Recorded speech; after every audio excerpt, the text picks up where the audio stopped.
Olá! Até que enfim um primeiro passo foi dado no enfrentamento da impunidade e da insegurança pública no Brasil.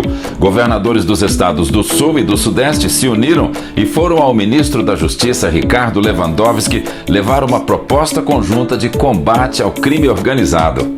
O que o nosso bom senso diz? Se você tolera pequenos delitos, pequenas infrações, pequenas agressões, elas inevitavelmente vão se tornar grandes crimes.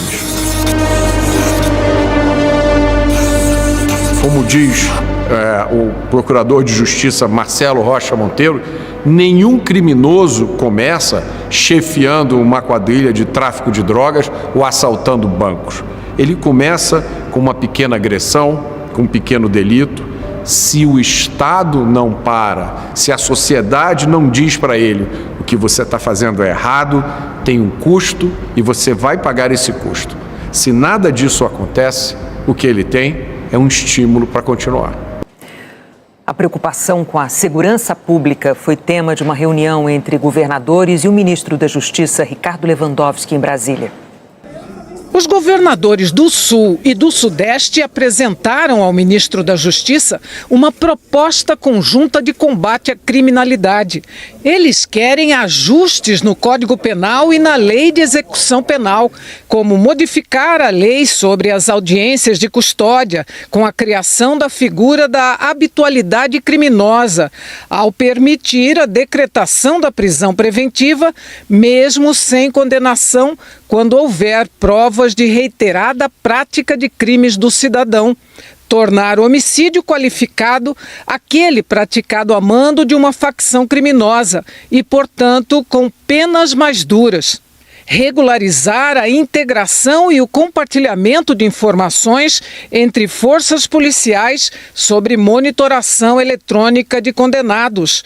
Permitir a prisão em flagrante em abordagens policiais, mesmo sem elementos objetivos de suspeita.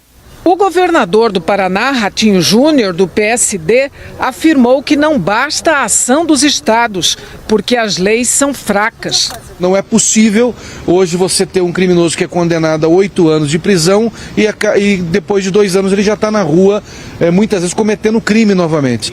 O governador do Rio Grande do Sul, Eduardo Leite, do PSDB, defendeu o cumprimento de pena mais rigoroso. Não é possível que haja a possibilidade de liberar-se alguém que praticou um homicídio, que tirou a vida de alguém com 2 anos e pouco de cadeia. É importante que haja um cumprimento da pena mais rigoroso para essas pessoas. Lidamos com a violência como se a violência fosse um dado normal das relações sociais, né? E a violência, eu acho que é alguma coisa que precisa ser bem pensada, é algo que nos divide. E se é algo que nos divide, é algo que acentua as desigualdades sociais. Mais cedo, os governadores já haviam apresentado as propostas aos presidentes da Câmara, Arthur Lira, e do Senado, Rodrigo Pacheco, que prometeu discuti-las. É muito importante que a gente não caia também na armadilha de achar que ficar criando tipos penais, aumentando combinação de penas, aumentando causas de aumento de pena, etc., que isso vai resolver o problema. Nós temos que trabalhar com inteligência, ir direto ao foco, combater criminalidade organizada, ver melhor integração entre as polícias, legislação que seja eficiente, sem populismo penal. Especialistas e autoridades de segurança pública consideram que não haverá resultado duradouro nas políticas contra o crime sem a ação do Congresso e do governo federal e que não bastam medidas paliativas nos momentos de crise. O presidente do Conselho Nacional de Secretários de Segurança Pública, Sandro Avelar, que é secretário de Segurança do Distrito Federal, também defendeu uma ação integrada dos governos estaduais e federal. O governo federal e os governos estaduais têm que agir juntos.